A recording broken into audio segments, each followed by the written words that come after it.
After climbing in his rock gym on the second deck, Brahms strolled into town sporting his Kingsley Tours jacket. "Meet the locals and schmooze them," his dad said. "Represent the company well." First item on the list? He needed to secure permits in town. Seward was incredibly small. The entire population was the same as the student body at his high school.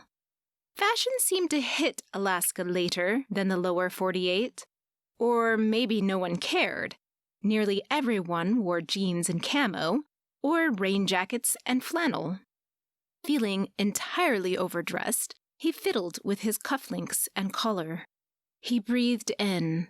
The quiet air of Seward stilled his nerves. Walking invigorated him. Seward and Seattle had similar feels. Both were port towns. Both had black rocky beaches and similar coniferous scents. The differences stood out. Seward by far was more rustic. No busy life, honking cars, or endless traffic. In fact, half the autos on the road were campers. Hokey signs left over from their heyday in the early 80s adorned the storefronts. The Emerald City, on the other hand, had stretches of green grass, crowds of people, and a forest of skyscrapers. He could never be alone.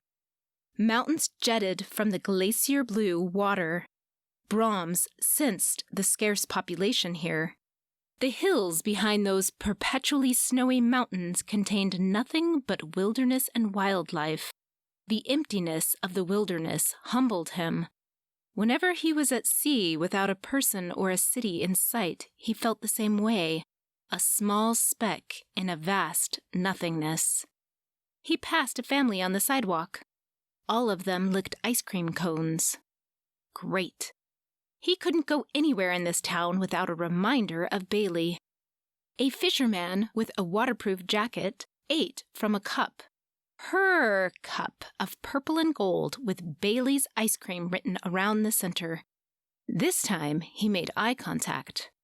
The fisherman scowled at Brahms. Then a string of older ladies in velour jogging suits, all held either a cup or a cone, glared from the corners of their eyes and furrowed their brows. One grunted in his direction. Okay. So the citizens of Seward weren't friendly. Brahms crossed the street. Another couple, chatting merrily, licked ice cream until they noticed his jacket. Silencing their conversation and dropping their smiles, they stepped off the sidewalk. Brahms stared. Was he being paranoid, or were people avoiding him? When they passed, they stepped back on the sidewalk behind him, chatting again. He brushed his hair with a hand to see if anything was lodged there. Nope. He glanced down at his jacket. No stains from breakfast. Was his fly down? He did a manual check.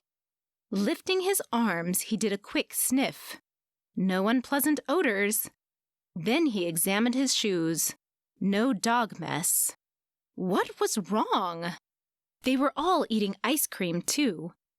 At the small city public works office, he brushed off mud from his feet on the entry mat. He arrived on time for his appointment. He waited in a rustic lobby with exposed wooden beams until summoned. Brahms handed the man his prepared documentation. He sent a digital copy earlier, but he always carried a paper copy. A man, slurping from a hard-packed pint of Bailey's ice cream, glanced over his proposal. The signage said his name was Abe Dingy. Abe sighed. Sorry, but we have to pass.